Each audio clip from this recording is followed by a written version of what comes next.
बहुत बहुत स्वागत आपका अनादि टीवी पर। मैं हूं आपके साथ पारुल। सत्ता का महासंग्राम देख रहे हैं आप। यूपी की सियासत में अब तक नेता दल बदल रहे थे, लेकिन अब पार्टियां दल छोड़ रही हैं, क्योंकि जेडीयू बीजेपी का गठबंधन टूट गया है और जेडीयू ने ऐलान कर दिया है कि वो एकला चलेंगे, यानी अकेले चुनाव लड़ेंगे, क्योंकि जो मांगा वो उन्हें मिला नहीं। तो बीजेपी से जुदा होकर जेडीयू कितना कामयाब हो पाएंगे और बीजेपी को जेडीयू अलग होकर कितना नुकसान पहुंचाएंगे। आखिर क्यों बिहार से चला ये गठबंधन यूपी में टिकाऊ साबित नहीं हुआ, ये तमाम सवाल होंगे जिनको लेकर हम चर्चा करेंगे। उससे पहले आप ये रिपोर्ट देख लीजिए।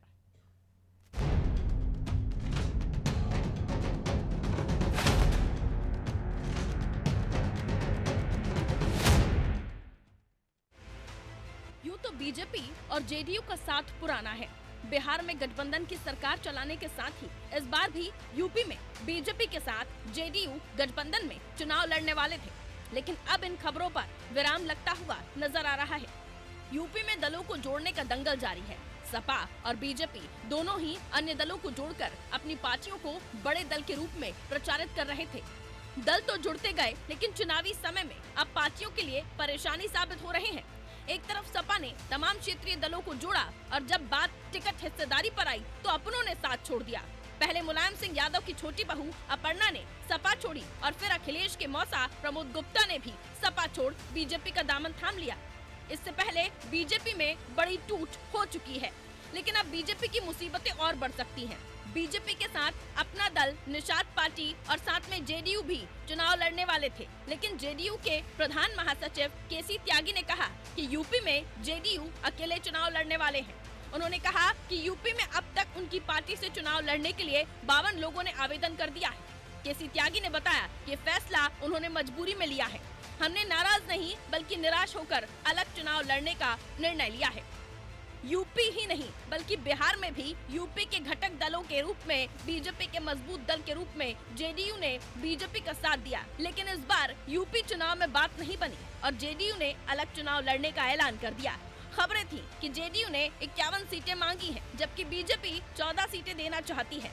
इस पर सियासी दलों का क्या नजरिया है, सुनिए जरा। बीजेपी के गठबंधन के साथी उनसे नाराज हैं। शर्म की बात तो ये है कि बीजेपी ऐसे लोगों से गठबंधन कर रही है जो भगवान राम के पिता के ऊपर भी अब सवाल खड़े करते हैं। संजय निषाद जी ने क्या कहा कि भगवान राम जो थे राजा दशरथ के पुत्र नहीं थे, और इसे इतनी गंदी बात कहने वाले आज भारतीय जनता पार्टी के साथ टिकटों पे बैठ के चर्चा कर रहे हैं। ये सबसे बड़ी शर्म की बात है। भारतीय जनता पार्टी को तो माफ़ी मांगनी चाहिए कि संजय निषाद के साथ वो बैठ के टिकट बांटने को लेकर चर्चा कर रहे हैं। और रही बात, चाहे वो जितना गठबंधन कर लें, टिकट दें ना दें, कुछ भी कर लें, उत्तर प्रदेश में भारतीय जनता पार्टी का सुपड़ा साफ हो चुका है। देखिए, गठबंधन के नाम पे भारतीय जनता पार्टी सिर्फ ये दिखावा कर रही है और बताने की कोशिश कर रही है जनता को कि उसके साथ भी कुछ लोग हैं। हकीकत ये है कि भारतीय जनता पार्टी का गठबंधन बुरी तरह से तहस नहस हो चुका है।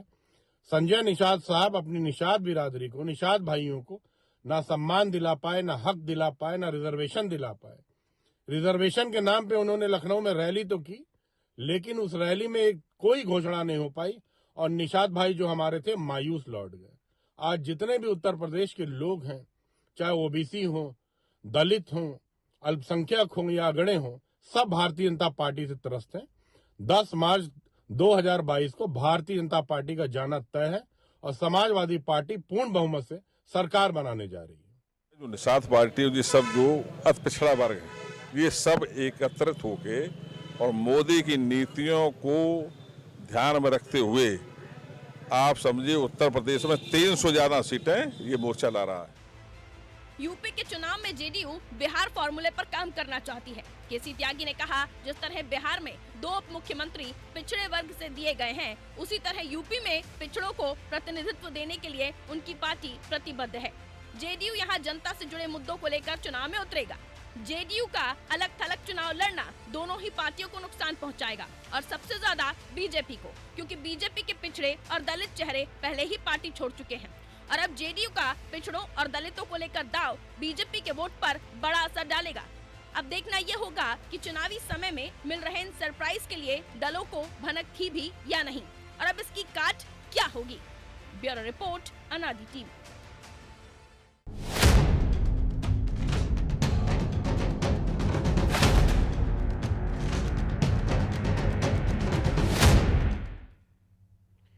बीजेपी और जेडीयू का उत्तर प्रदेश में गठबंधन टूट गया है और इसी को लेकर हम चर्चा कर रहे हैं। कितना नुकसान होगा जेडीयू को अलग होकर, या भारतीय जनता पार्टी को कितना नुकसान होगा जेडीयू का चले जाना। तमाम सवाल होंगे। पहले वो सवाल जिनके इर्द गिर्द ये चर्चा होगी आपके सामने।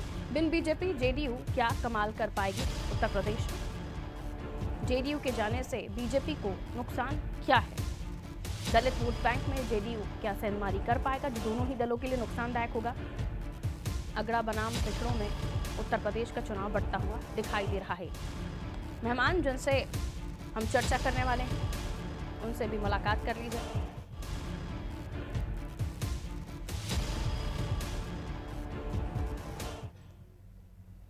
और चलिए, मेहमान जिनसे हम चर्चा करने वाले हैं, जो हमारे साथ इस प्रोग्राम में आज जुड़े हुए हैं, प्रदीप तिवारी जी हमारे साथ जुड़े हुए हैं। कांग्रेस प्रवक्ता हैं आप। प्रदीप जी, आपका बहुत बहुत स्वागत करते हुए। विपुल त्रिपाठी जी हमारे साथ बने हुए हैं, भारतीय जनता पार्टी के प्रवक्ता हैं आप। बहुत स्वागत करते हुए त्रिपाठी जी आपका। शौकत अली साहब सपा नेता हैं, आपका भी बहुत बहुत स्वागत। नावेद शको साहब वरिष्ठ पत्रकार हैं, आपका भी बहुत स्वागत करती हूँ। नावेद साहब, सबसे पहले शुरुआत आपसे ही करूंगी। जेडीयू का कितना इम्पैक्ट आप यूपी की पॉलिटिक्स में देख रहे हैं? भारतीय जनता पार्टी के साथ अब तक उनका जुड़े रहना और अब चले जाना कितना नुकसान भारतीय जनता पार्टी को देगा? और जेडीयू क्योंकि बहुत बड़ा पॉलिटिकल दल नहीं है उत्तर प्रदेश में, तो कितना उनको फायदा होगा अगर वो अकेले लड़ते हैं? तो अकेले लड़ने का डिसीजन जेडीयू का ठीक मानते हैं आप? कैसे देखते हैं इस मामले को? नावेद साहब, नावेद साहब आवाज मिल रही है आपको? नावेद साहब को शायद आवाज नहीं मिल रही है। ठीक है, भारतीय जनता जी, नावेद साहब को आवाज मिल रही है क्या? नहीं मिल रही है। भारतीय जनता पार्टी के पास जाते हुए पुल त्रिपाठी जी, जेडीयू एक पुराना ऐसा घटक दल आपकी पार्टी से जुड़ा हुआ, बिहार से चला ये गठबंधन यूपी में भी होता, लेकिन यूपी में ये गठबंधन टिका नहीं सर, क्या कहिएगा? जी देखिए, भारतीय जनता पार्टी मोदी और योगी जी की नीतियों पे काम करती है।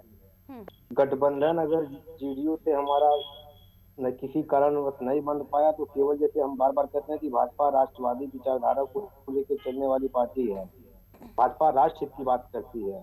और ये घटक दल या जेडीयू या स्वामी प्रसाद मौर्य हो, ये सारे लोग अपनी अपनी बिरादरी का नेतृत्व, अपनी अपनी जाति का नेतृत्व करते हैं। इस नाते इनसे जो है मेल मिलाप का या गठबंधन का तरीका बनाया जाता है कि आप साथ में आके चुनाव लड़के अपने समाज का नेतृत्व करिए।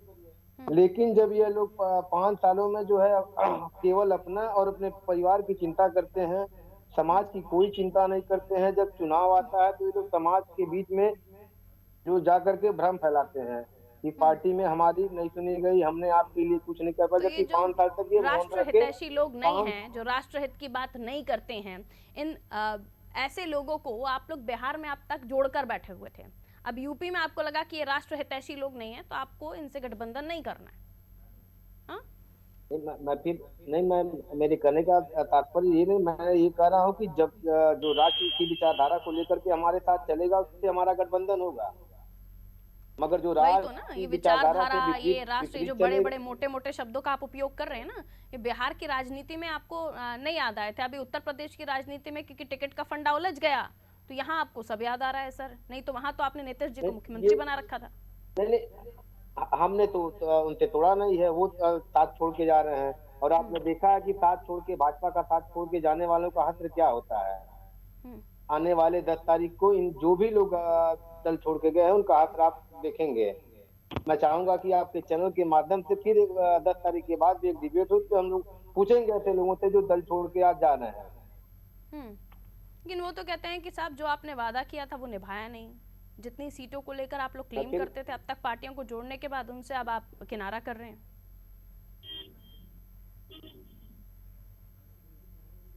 बोलिए विपुल जी। चलिए नावेद जी के पास जा रहे हैं। विपुल जी लौटूंगी अब आपके पास। नावेद साहब, आवाज मिल रही है आपको मेरी? जी बिल्कुल। नावेद साहब, उत्तर प्रदेश में ये जो जेडीयू का गठबंधन टूटा है, हालांकि उन्हें बहुत अच्छा लगा बिहार में, शायद इसलिए अब तक जुड़े रहे। वो राष्ट्र हित, तमाम हित, सारे हित नजर आ रहे थे बिहार में, लेकिन अब उत्तर प्रदेश में वो हित नजर नहीं आ रहे। फिर अभी विपुल जी कह रहे हैं कि अब जो हमारे साथ राष्ट्र हित के लिए जुड़ा हुआ है, देश हित के लिए जुड़ा हुआ है, उन्हीं के साथ हम आगे बढ़ेंगे। ये अपने अपने जो जातिगत राजनीति करते हैं उसके लिए ये काम कर रहे हैं। आपने सुना ही होगा अमूमन, ये अभी जो विपुल जी कहते हैं जरा सवाल ये है कि ये जो जेडीयू जाएंगे इनके लिए कितना फायदेमंद होगा अकेले जाके लड़ना, और कितना नुकसान ये दलों को पहुंचाएंगे? क्या भारतीय जनता पार्टी को ही महज ये नुकसान पहुंचा पाएंगे, क्योंकि ये दलितों को आगे रखकर पॉलिटिक्स कर रहे हैं? सर देखिए का जहां तक सवाल है, उत्तर प्रदेश में उसका कोई बहुत बड़ा वर्चस्व और बहुत बड़ा संगठन और बहुत बड़ी उनकी जन समर्थन तो नहीं है, इस बात को तो मानना पड़ेगा।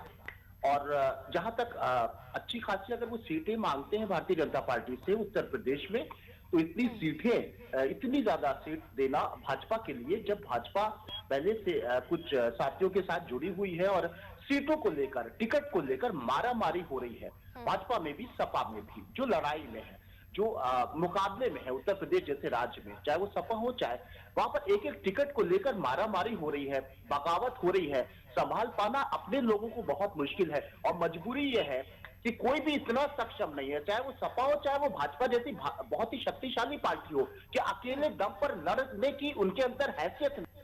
यहाँ पर धर्म और जाति का कॉकटेल चल रहा है। धर्म के मामले में, हिंदुत्व के मामले में, राष्ट्रवाद के मामले में तो टॉप क्लास पे है भाजपा, इस बात में कोई शक नहीं, उसकी फॉलोइंग है, उसका जन समर्थन है। लेकिन यहाँ पर जो एक जाति की बिसात बिछी हुई है, उसमें भाजपा को कुछ अपने सहयोगी दलों के साथ में उन्होंने कुछ गठजोड़ बनाया है, जिसमें जातियों का एक सामाजिक समीकरण के साथ में वो लड़ाई लड़ना चाह रहे हैं। उसमें जिस तरीके से ये डिमांड की गई है, बिना किसी बहुत बड़े यहाँ पर संगठन नहीं है, कोई जन समर्थन नहीं है, कोई उनकी बड़ी जीत नहीं दर्ज हुई है, ऐसे में अगर वो इस तरह की मांग कर रहे, एक बड़ी पार्टी है, बिहार में एक बड़ा वर्चस्व है उनका, लेकिन यूपी में जहां पर उनकी बहुत मजबूत जमीन नहीं है और भाजपा से वो अपने सहयोगी से, एनडीए के सहयोगी हैं, उनका अपना एक आपस में ट्यूनिंग बनी हुई है राष्ट्रीय लेवल पर, बिहार में उनका एक साथ में एक सरकार है, लेकिन जो मांग कर रहे हैं वो मेरे समझ में नहीं आ रहा है और मुझे कुछ बहुत दूर की बातें समझ में आ रही हैं। मुझे जानते हैं क्या समझ में आ रहा है, मुझे लग रहा है कि ये एक छेड़खानी है। इस तरह की छेड़खानी के आगे शायद आगे लोकसभा के लिए 24 के लिए एक थर्ड फ्रंट की जमीन तैयार हो रही है और भाजपा से रिश्ता तोड़ने की एक छेड़खानी हो रही है, ताकि अभी से लोकसभा की जिस तरह से तैयारी हो रही है और बीजेपी और कांग्रेस के खिलाफ क्षेत्रीय दलों का कहीं ना कहीं ट्रेनिंग बन रही है, कहीं ना कहीं सामंजस्य बन रहा है, चाहे उसमें ममता हो, चाहे उसमें नीतीश जी हो, चाहे उसमें केजरीवाल हो, चाहे उसमें अखिलेश यादव हो। आप इसको आने वाले लोकसभा चुनाव में एक थर्ड फ्रंट के रूप में देख रहे हैं, छोटे टूटेंगे, बड़ा दल बनाएंगे, और बिहार की सरकार को भी खतरे में देख रहे हैं आने वाले समय। बहुत छोटी सी चीज है, लेकिन उत्तर प्रदेश में जिस तरह दखल अंदाजी करना और भाजपा को छेड़ने का मतलब मुझे बहुत आगे की बात, बहुत आगे की, बहुत ही दूरंदेशी जो दिखाई दे रही है। वो लग रहा है कि भारतीय जनता पार्टी के साथ उनके बिहार में भी संबंध टूट सकते हैं और ये बहुत बड़ा राजनीतिक विस्फोट होगा। यानी आपको लगता है कि बहुत ज्यादा वर्चस्व है नहीं इस पार्टी का उत्तर प्रदेश में, बहुत ज्यादा नहीं है, पहुंचाने पाएंगे, गलती होगी अगर ये वो बताए वो बैठे हैं, वो बताए कितनी सीटें हैं, कहाँ उनके कितने अध्यक्ष, मतलब क्या जन समर्थन है, कितना प्रतिशत वोट है उनका, वो किस तरीके से भाजपा से इतनी सीटें कैसे मांग सकते हैं, आप खुद बताइए। बिल्कुल, मेरी कोशिश थी कि उनसे जेडीयू से भी कोई प्रवक्ता जुड़ते और उनसे हम चर्चा करते, लेकिन उनके यहाँ से कोई बात करने के लिए तैयार नहीं है। अब वजह उनको ही पता होगा कि वो किस बात का जवाब नहीं देना चाहते। खैर, सपा के पास जाते हो शौकत अली साहब, आपका क्या इस पर रिएक्शन है? फर्स्ट प्रायोरिटी आपकी क्या प्रतिक्रिया है, कैसे देखते हैं आप? इधर आप लोगों के वहां से टूट कर जा रहे हैं, इधर पार्टी टूट कर चली गई, क्या कहिएगा शौकत अली जी? शौकत जी को आवाज नहीं पहुंच रही है शायद, मैं लौटूंगी प्रदीप तिवारी जी आपके पास जाते हुए। तो ये दल बदल तो हम देख ही रहे थे अब तक उत्तर प्रदेश की सियासत में, लेकिन जेडीयू का भारतीय जनता पार्टी से टूटना, ये गठबंधन, अब ये कहा जा रहा है कि आपस में ये लोग मिलेंगे, हो सकता है आपके पास भी आए आने वाले लोकसभा चुनाव के लिए, तो एक्सेप्ट करेंगे क्या इन्हें? देखिए, इनका तो वैसे भी नहीं बन रहा है बिहार में भी, और बहुत जल्दी ही बिहार में भी इनकी सत्ता जो है वो जाने वाली है। ये किसी के नहीं हो सकते हैं भारतीय जनता पार्टी के लोग। भारतीय जनता पार्टी के लोग सिर्फ अपना स्वार्थ सिद्ध करते हैं, जहाँ पे बस इनको जी जी जी जी, जेडीयू के लोग जो हैं, अगर देखिए कांग्रेस के पास में आते हैं तो ये तो राष्ट्रीय नेतृत्व तो फैसला करेगा कौन से मुद्दों को लेकर के आ रहे हैं। जैसे बिहार में इनकी आजकल नहीं बन रही है भारतीय जनता पार्टी से, वो करवाना चाह रहे हैं, जातिगत जनगणना करवाना चाह रहे हैं, मगर भारतीय जनता पार्टी इसके पक्ष में नहीं है। तो ये तो राष्ट्रीय नेतृत्व के पास जब आएंगे, कौन से मुद्दों को लेकर के आते हैं, अगर उन मुद्दों पर हमारी आपसी सहमति बनती है तो फिर आगे का आगे देखा जाएगा कि क्या होता है।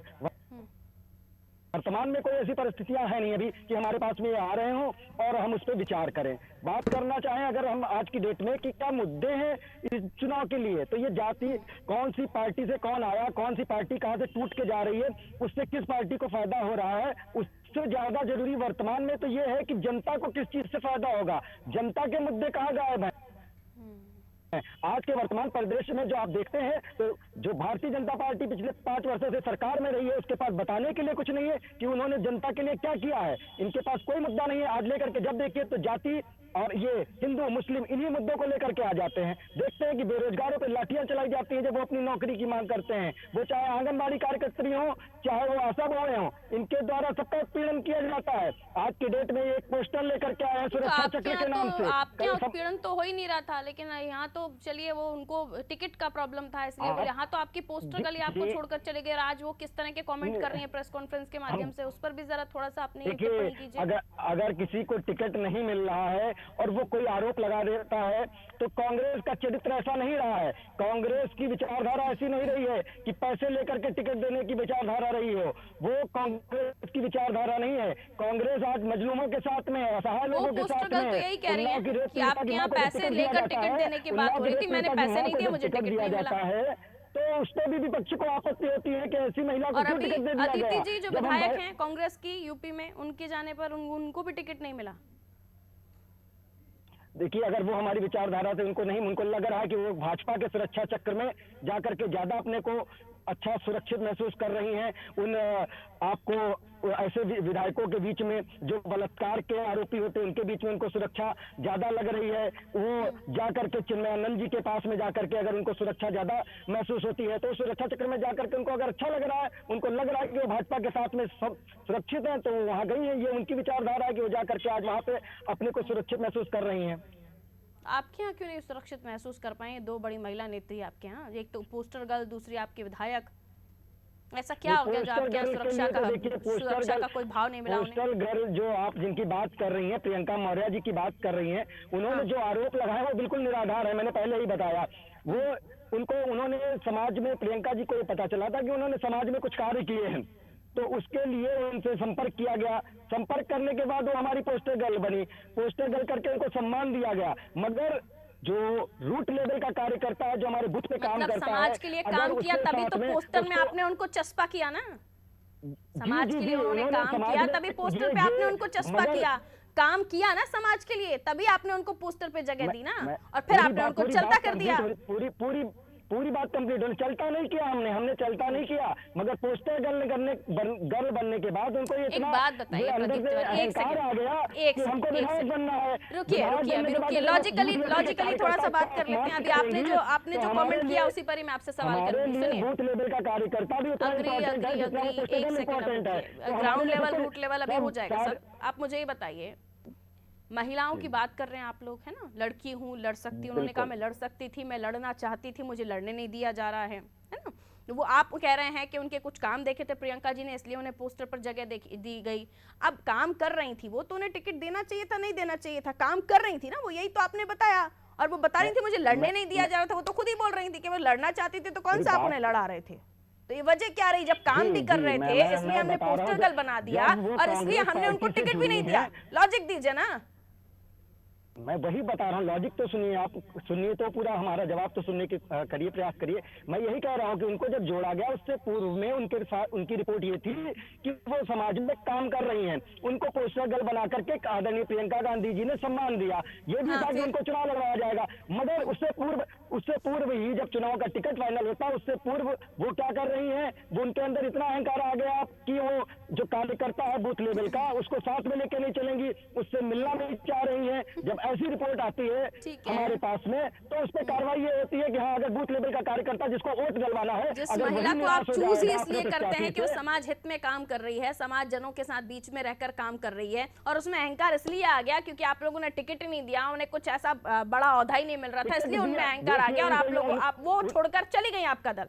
Come on. देखिए अब ये तो राजनीतिक परिदृश्य में किसको कहा, अब जाकर के वो शायद भाजपा जहाँ गई है वहां से टिकट उनको मिल जाए, भाजपा ने उनको शेयर किया होगा कि हाँ हम टिकट दे देंगे तो वो वहां गई होंगी। वो तो सीधा लेकिन आरोप आप लोगों के ऊपर लगा रही है ना कि आप ये तो देखो क्लियर हो गया प्रदीप तिवारी जी, ये तो देखो क्लियर हो गया प्रदीप तिवारी जी कि वो काम करने वाली महिला थी, समाज के हित के लिए उस महिला ने काम किया और उसको आप लोगों ने नजरअंदाज किया। ठीक है, अगर समाज हित में काम नहीं कर रही होती वो, और जुम्मे आपको कितने दिन हुए आपका ये पोस्टर लॉन्च हुए, कितने दिन हुए आपका ये पोस्टर लॉन्च हुए, और इन तमाम छोटे से महीनों में आपने ये समझ लिया कि उनमें अहंकार आ गया था, एटीट्यूड आ गया था। चुनाव नहीं जीत सकता है, ये लड़की हूँ लड़ सकती हूँ का आपका स्पेशल फॉर्मूला है कि लड़ाना नहीं चाहते तो फिर आप सामने वाले को अहंकारी बोल दो। सिर्फ अगर एक व्यक्ति होगा, एक व्यक्ति से चुनाव नहीं जीता जाता है, चुनाव में सभी लोगों को जो कार्यकर्ता है उसको भी साथ में लेकर के चलना पड़ेगा। आरोप लगाया फिर वो वहां पर उस पर सोचने को मजबूर हो जाता है ना कोई भी कार्यकर्ता कि अब उस महिला ने जो आरोप लगाया वहां पर फिर विचार करना शुरू कर देते हैं ना कि एक तरफ आप उनको पोस्टर गर्ल बनाते हैं क्योंकि वो समाज हित के लिए काम कर रही थी, दूसरी तरफ वो कहती है मैं लड़ना चाहती थी, मुझे आप लड़ाना नहीं चाहते थे, तो पहले हमें अपने अंदर भी देखना पड़ेगा ना, उसके बाद हम दूसरों पर आरोप लगाएंगे। ठीक है, मैं सपा के पास जा रही हूँ, गौड साहब हमारे साथ इस वक्त फोन लाइन पर जुड़े हुए। शिवशंकर गौड साहब, बहुत स्वागत करती हूँ आपका अनादि टीवी पर। आपका फर्स्ट रिएक्शन पार्टी की तरफ से चाहूंगी सर, कैसे देखते हैं, क्या कहना चाहेंगे?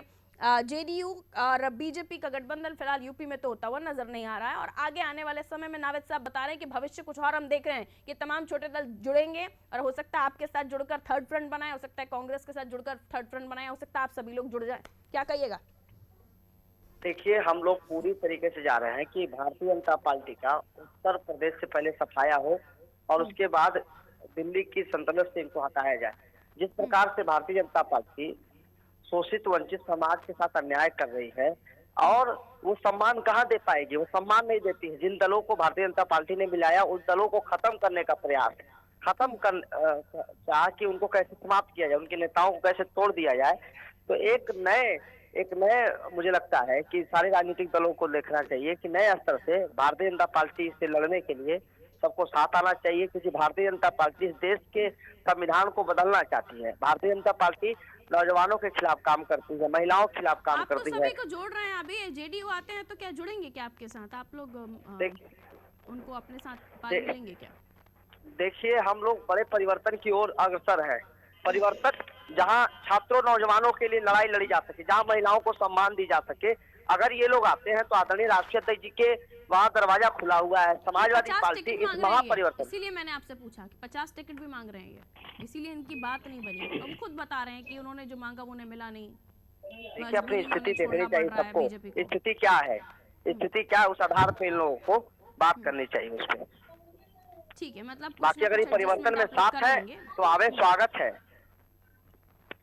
हाँ, स्वागत है, लेकिन 50 नहीं देंगे, ये 14 पर नहीं मान रहे थे, उधर 50 पर वो अड़े हुए थे, इसलिए इन्होंने गठबंधन तोड़ दिया। अभी 14 से ऊपर आप लोगों को बात करनी पड़ेगी ना, डील कुछ इस तरह से सेट होगी।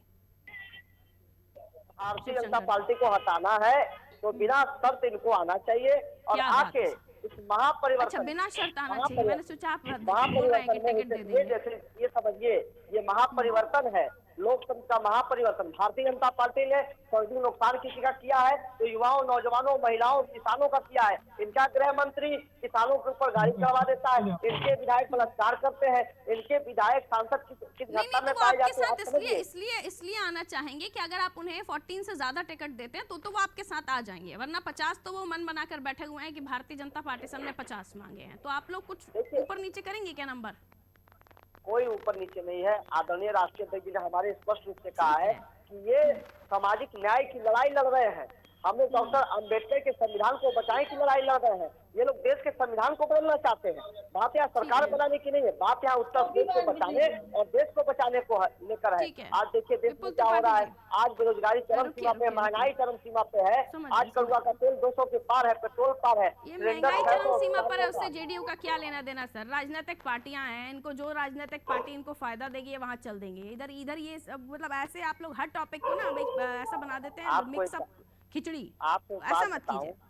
मैं आ रही हूँ अभी, आपके पास समय कम है, विपुल जी के पास और नावेद जी के पास भी जाऊंगी मैं। 30 पहले देश की जनता महत्वपूर्ण है। विपुल जी, मैं आपके चैनल के माध्यम से समाजवादी पार्टी के साथी, कांग्रेस के साथी और बसपा के साथी से पूछना चाहता हूँ कि इनको जब सत्ता में थे तो समाज हित की चिंता क्यों नहीं हुई, राष्ट्र हित की चिंता क्यों नहीं हुई, महंगाई पे इन्होंने क्यों नहीं चिंतन किया, बेरोजगारी पे क्यों नहीं इन्होंने चिंतन किया।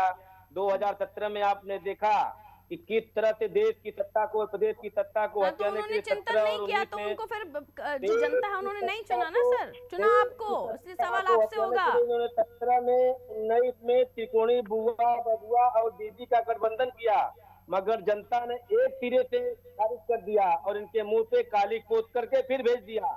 पुनः 2022 के चुनाव में ये परिवार से भागे मत। जेडीयू का जाना आपका उन्हें ना मना पाना एक संदेश तो गया है, क्योंकि वो दलितों का साथ देने वाली पार्टी के रूप में जाने जाते हैं। उनके मुख्यमंत्री उप मुख्यमंत्री बैठे हुए हैं बिहार में। जेडीयू से के त्रिपाठी जी हमारे साथ इस वक्त जुड़े हुए। 1 सेकंड रुकिए, उनका कॉल लेना मुझे इंपॉर्टेंट है। के त्रिपाठी जी, बहुत स्वागत करती हूँ आपका अनादि टीवी पर। सुन पा रहे हैं आप मुझे? जी बोलिए। त्रिपाठी जी, अभी हम चर्चा कर रहे हैं और बहुत कम समय में चाहूंगी आपसे मुझे जवाब मिल जाए, क्योंकि हम एंड मोमेंट पर। त्रिपाठी जी, मुझे ये बताइए, जेडीयू का खुद का बहुत ज्यादा वर्चस्व उत्तर प्रदेश में है नहीं, आपने भारतीय जनता पार्टी को छोड़ा, कहीं आप गलती तो नहीं कर बैठे? क्योंकि कोई और दल आपको लेने को तैयार नहीं है, आपकी डिमांड 50 टिकट्स कोई देने को तैयार नहीं है, क्या कहिएगा सर? देखिए मैडम, भाजपा जो है के साथ हमारा गठबंधन बहुत पुराना है। जी पता है। मैं आपको बताना चाहता हूँ कि जवाहर फर्नांडीज इसके संयोजक रहे हैं और 2002-2007 में हम गठबंधन में चुनाव लड़े। उसके बाद 2012 में जो हमारा चुनाव हुआ, वोट परसेंट क्या है सर यूपी में? आपकी जमीन क्या है यूपी में? आप जो मांग रहे हैं वो आपको देना, क्या आपको लगता है कि उतना सही होता? 50-50 नहीं, हमारा सही नहीं, हमारे तो मित्र दल हैं, हमारा गठबंधन पॉजिटिव है। अब किन हालात में नहीं दिया, हमने तुमको अपने सीट चयन करके भेज दिया था। क्या मतलब वो बीजेपी के रूप में क्या रहा, उसकी चर्चा भी चल रही थी। इस पे मैं नहीं जाऊंगा क्योंकि वो केंद्रीय मुद्दा है। हमारे केंद्रीय नेता वहाँ डिसाइड कर रहे थे दिल्ली में। यूपी में बात क्यों नहीं बनी त्रिपाठी जी? जी टिकट का ही मसला था ना? नहीं, मसला नहीं था, मसला तो कोई स्थायी नहीं। हमारा बिहार में गठबंधन है और इसके बावजूद भी हम झारखंड में अकेले लड़े, हम आपके वेस्ट बंगाल में अकेले लड़े, हम मणिपुर में अकेले लड़े, सारी जगह पे चुनाव लड़ चुके हैं। मैं यूपी की बात कर रही हूँ। हम अकेले जाएंगे। अगर क्या प्रॉब्लम हुई जो आपका गठबंधन हमने मौका दिया था, बीजेपी बड़ी पार्टी है, अगर वो हमारा सहयोग लेते तो उनको फायदा होता। वो फायदा आप लोगों का टिकट को लेकर ही मसला हुआ ना, ये तो क्लियर कर रहे हैं ना। नहीं, टिकट की वजह से जुड़े हुए थे। अब वो किन परिस्थितियों में हुआ उस पर मैं नहीं जा सकता हूँ। अरे क्यों नहीं जाना चाहिए? आप जनता जानना चाहती है क्यों जेडीयू को पसंद नहीं आई भारतीय जनता पार्टी? क्यों नहीं बताएंगे? बताइए ना त्रिपाठी जी, क्यों नहीं पसंद आई आपको भारतीय जनता पार्टी एंड चुनावी मोमेंट पे? अब ये जब खबरें आई कि 14 सीटें सिर्फ आपको मिल रही हैं। वो तो अब उनकी पार्टी का मुद्दा है, अपनी पार्टी में वो क्या करते हैं इसको तो नहीं डिसाइड कर सकते, वो तो भाजपा को सोचना चाहिए। भाई बिहार में हमारा गठबंधन है, बिहार के बाद और अन्य प्रदेशों में जो हम चुनाव लड़े उनसे नहीं हो पाया था। बात वही है कि जब वजह ही ना हो कि हमने क्यों साथ छोड़ा, तो अब जनता भी तो पूछेगी कि भला ऐसा कौन सी वजह आ गई जिसके लिए आपने ऐन चुनावी वक्त पर साथ छोड़ा। बात तो टिकट को लेकर ही थी, क्योंकि चुनाव है, सियासत है और सबकी अपनी अपनी आकांक्षाएं, महत्वाकांक्षा। बहुत बहुत शुक्रिया आप सभी का हमारे साथ जुड़ने के लिए। तमाम मेहमान हमारे साथ जुड़े, त्रिपाठी जी भी हमारे साथ जुड़े जेडीयू से।